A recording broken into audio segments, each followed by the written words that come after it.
ሰላም ወደ ዛሬው ገለጻችን እንኳን ደህና መጣችሁ። ዛሬ በጣም ወሳኝ በሆነ ርዕስ ላይ አብረን እንወያያለን። ኦቲዝም ስፔክትረም ዲስኦርደር። ያው ይሄ ርዕስ ብዙ ጊዜ በተሳሳተ መንገድ የሚታይና በብዙ ያልተረጋገጡ መላምቶች የተከበበ ነው። ስለዚህ የዛሬው ዓላማችን ግልጽ እና መሰረታዊ ግንዛቤ መፍጠር ነው። እስኪ በዚህ ጥያቄ እንጀምር። የተለየ አይነት አእምሮ መኖር ማለት በጭራሽ ምን ማለት ነው? ጉዟችንን የምንጀምረው በዚህ ነው። ይሄ ገለጻ ክሊኒካዊ ትንታኔ ብቻ ሳይሆን ርህራሄንና የማወቅ ጉጉትን መሰረት አድርጎ ዓለምን በተለየ መነጽር ስለሚመለከቱ ሰዎች ለመረዳት የምናደርገው ፍለጋ ነው። እሺ፣ እንግዲያው ከመሰረቱን ጀምር። የመጀመሪያው ክፍላችን ኦቲዝም ምንድን ነው ለሚለው መሰረታዊ ጥያቄ መልስ ይሰጣል። መሰረታዊ ትርጉሙን እና የተለመዱ ባህሪያቱን አብረን እንመርመራለን። በይፋ ሲገለጽ ኦቲዝም ስፔክትረም ዲስኦርደር ወይም ኤኤስዲ በማህበራዊ በመግባቢያ እና በባህሪ ላይ ከፍተኛ ተጽዕኖ ሊያሳድር የሚችል የእድገት ውስንነት ነው። እዚህ ጋር የእድገት የምትለው ቃል በጣም ወሳኝ ናት። ይህ ማለት በሽታ አይደለም፣ ይልቁንም ከአእምሮ እድገት ጋር የተያዘ ልዩነት ነው፣ ገና ከልጅነት ጀምሮ የሚታይ። ይሄ በጣም ልናጤነው የሚገባውን ነጥብ ነው። ብዙ ሰው ኦቲዝምን ከአእምሮ ህመም ጋር ያምታታዋል፣ ግን በፍጹም እንደዛ አይደለም። ይሄ የነርቭ ባዮሎጂካል መዛባታት ነው። በቀላል አማርኛ የአንጎል አወቃቀሩና አሰራሩ ከተለመደው ለየት ይላል ማለት ነው። ይህንን መረዳት በጣም አስፈላጊ ነው፣ ምክንያቱም ለአንድ ሰው ያለንን አመለካከት እና የምንሰጠውን ድጋፍ ሙሉ በሙሉ ይቀይራል። እሺ፣ ታዲያ የተለመዱ ባህሪያቱ ምንድን ናቸው? እንግዲህ በማህበራዊ ግንኙነት ስሜትን በመረዳትና በመግለጽ ላይ ያሉ ችግሮች እናያለን። ደግሞ ደጋግሞ አንድን ነገር የማድረግ ባህሪ ወይም ደግሞ በዕለት ተዕለት ተግባር ላይ ለውጥን በጭራሽ አለመፈለግ፣ የመማርም ሆነ ትኩረት የመስጠት መንገዳቸውም ሊለየ ይችላል። እነዚህ ምልክቶች አብዛኛውን ጊዜ ገና በልጅነት ነው የሚጀመሩት። አሁን ደግሞ እስኪ ሰፋ አድርገን እንመልከተው።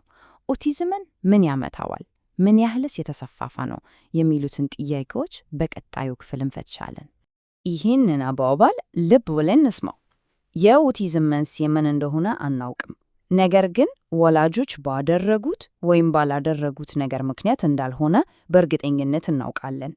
ይህ በጣም ትልቅ መልእክት ነው፣ በተለይ ለወላጆች። ብዙ ጊዜ ወላጆች የኔ ጥፋት ነው ብለው ራሳቸውን ይጠይቃሉ። መልሱ ግልጽ ነው፣ በፍጹም የነሱ ጥፋት አይደለም።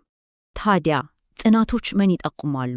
እንግዲህ አንደኛ የዘረመል ወይም የጂን ልዩነቶች ትልቅ ሚና ሊኖራቸው እንደሚችል ይገመታል። እንደ ፍራጃይል ኤክስ ያሉ አንዳንድ የዘረመል ሁኔታዎችም ተያያዥነት አላቸው። በተጨማሪም ወላጆች በዕድሜ ከገፉ ወይም ሕፃኑ ሳይደርስ ከተወለደ ስጋቱ ከፍ ሊል ይችላል። ግን እዚህ ጋር ልናስታውሰው የሚገባው እነዚህ ተያያዥነት ያሉ ነገሮች እንጂ ቀጥተኛ መንስኤዎች ናቸው ማለት አይደለም። ምርምሩ አሁንም ቀጥሏል። ሲዲሲ ባወጣው መረጃ መሰረት በአማካይ ከ59 ሕፃናት ውስጥ አንዱ ኦቲዝም እንዳለበት ይገመታል። ይህን ቁጥር ስናየው ኦቲዝም ከምናስበው በላይ በህብረተሰባችን ውስጥ የተለመደ መሆኑን ነው ያሳየን። በጾታ ስንከፍለው ደግሞ ይህን ይመስላል። በወንዶች ልጆች ላይ በብዛት ይታያል። ከ42 ወንዶች አንዱ ሲሆን በሴቶች ደግሞ ከ189 አንዷ ነች። ለምን? አንዱ ምክንያት በሴቶች ላይ ምልክቶቹን ለየት ያሉ ስለሚሆኑ በቀላሉ ላይታወቁ ይችላሉ። ግን ይሄ ልዩነት አሁን እየጠበበ መምጣቱን የሚያሳዩ ጥናቶች አሉ። እሺ፣ እስካሁን ስለ ክሊኒካዊ ጉዳዮችና ቁጥሮች አውርተናል። አሁን ግን እስኪ እይታችንን እንቀይር። ኦቲዝም ያለበት ሰው ዓለምን እንዴት ነው የሚያየው? የእነሱን ተሞክሮ ለመረዳት እንሞክር። ይህ ጥልቅ ግንዛቤ ይሰጠናል። ቴምፕል ግራንድን የምትባል በጣም ስኬታማ የሆነች ኦቲዝም ያላት ሴት አለች። እሷ ያለችውን ስሙ። እኔ የማስበው በስዕሎች ነው። ቃላት ለእኔ እንደ ሁለተኛው ቋንቋ ናቸው። የሚነገሩትንም ሆነ የተጻፉትን ቃላት ሙሉ ቀለም ወዳላቸው ፊልሞች እተራጎማለሁ። ዋው! ይህ እንዴት ያለ አስደናቂ አገላለጽ ነው! ብዙ ኦቲዝም ያለባቸው ሰዎች መረጃን እንዴት በተለየ መንገድ እንደሚያዩት በደንብ ያሳያል። ይሄንን ለመረዳት የሚረዳን አንድ በጣም አሪፍ ምሳሌ አለ። የበረዶ ግግር ተጽዕኖ ይባላል። እስኪ ያስቡት፣ አንድ የበረዶ ግግር ከውሃ በላይ የምናየው ጫፉን ብቻ ነው። አብዛኛው ክፍል ከስር ተደብቋል። ባህሪም እንደዛው ነው። በቃ ነጥቡ ይሄ ነው። ከላይ የምናያቸው ነገሮች ለምሳሌ አሉታዊ ያልተለመዱ የምንላቸው ባህሪያት የበረዶ ግግሩ ጫፍ ናቸው። ዋናው ታሪክ ከስር ነው አለው። ከስር ምን ሊኖር ይችላል? ምናልባት ለድምፅ ወይም ለብርሃን ያላቸው ከፍተኛ ስሜት እያናደዳቸው ሊሆን ይችላል፣ ወይም ህመም ሊሰማቸው ይችላል፣ ወይም ደግሞ ፍላጎታቸውን በቃላት መግለጽ ላቃታቸው ሊሆን ይችላል። ስለዚህ የምናየው ባህሪ የችግሩ መግለጫ እንጂ ዋናው ችግር ላይሆን ይችላል። ለዚህም ነው ተመሳሳይነትና ወጥነት ደህንነት የሚሰጣቸው። አስቡት፣ ዓለም ሁሉ ግራም ያጋባና ከባድ ሲሆን የተለመዱና የማይለወጡ ተግባራት መኖራቸው ትልቅ መረጋጋትና ደህንነት ይሰጣል። ልክ እንደ መርከብ መልህቅ ማለት ነው። ለዛ ነው ለውጥን በጣም የሚጠሉት። እሺ፣ አሁን ደግሞ እንዴት መግባባት እንደምንችል እንይ። ግንኙነትንና ማህበራዊ መስተጋብርን እንደ ድልድይ እንዴት መገንባት ይቻላል? ፈተናዎቹን እንመልከት፣ መፍትሄዎቹንም ጭምር። በኦቲዝም ውስጥ ካሉት ዋና ፈተናዎች አንዱ የሌሎችን እይታ መረዳት መቸገር ነው። ይህ ምን ማለት ነው? ለምሳሌ ሰዎች በንግግር ውስጥ ያልተነገሩትን ፍንጮች መረዳት፣ የሰውነት እንቅስቃሴን መተርጎም፣ ወይም ዝም ብሎ በማህበረሰቡ ውስጥ ያሉትን ህጎች መረዳት፣ ይሄ ሁሉ ከባድ ሊሆንባቸው ይችላል። እና ይህ በጣም ወሳኝ ነጥብ ነው። ማህበራዊ ክህሎቶች ለብዙዎቻችን ዝም ብለን አይተን የምንማራቸው ነገሮች ናቸው። ለእነሱ ግን እንደዛ ላይሆን ይችላል። ስለዚህ እነዚህን ክህሎቶች በቀጥታ ማስተማር ያስፈልጋል። ልክ ሂሳብ እንደምናስተምረው ማለት ነው። በተለያዩ ዘዴዎች፣ ለምሳሌ በማህበራዊ ታሪኮች አማካኝነት በግልጽ ማሰልጠን ይቻላል። ሌላው ትልቁ መርህ ይሄ ነው። ባህሪ ራሱ የመግባቢያ መንገድ ነው። አንድ ልጅ ሲያለቅስ፣ ሲጮህ ወይም የሆነ ነገር ሲያደርግ የሆነ ነገር ሊነግረን እየሞከረ ነው። ምናልባት ይሄን ነገር ፈልጋለሁ ወይም ይሄን ማድረግ አልፈልግም እያለ ሊሆን ይችላል። ስለዚህ ከድርጊቱ ጀርባ ያለውን መልእክት ለመስማት መሞከር አለብን።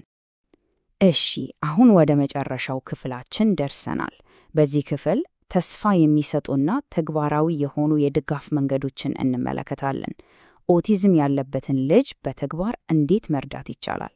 በጣም ኃይለኛ ከሆኑት ስልቶች አንዱ የልጁን ከፍተኛ ፍላጎት ለበጎ ነገር መጠቀም ነው።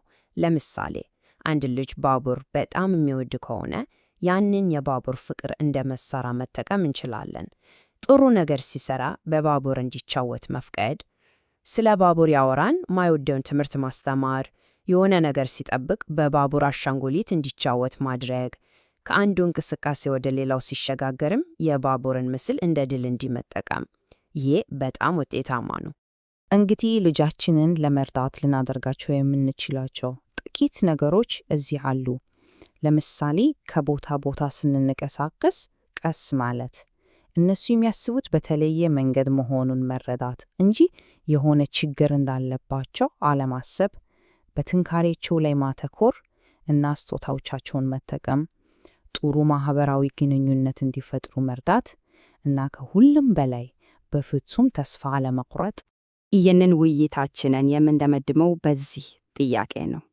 ሁሌም ልጁን እንዴት እናስተካክለዋለን ብለን ከመጠየቅ ይልቅ እይታችንን ቀይረን የእነሱን ዓለም እንዴት አድርገን በተሻለ መረዳት እንችላለን ብንልስ?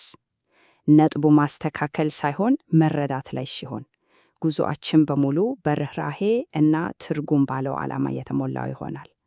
ስላዳመጣችሁን ከልብ እናመሰግናለን።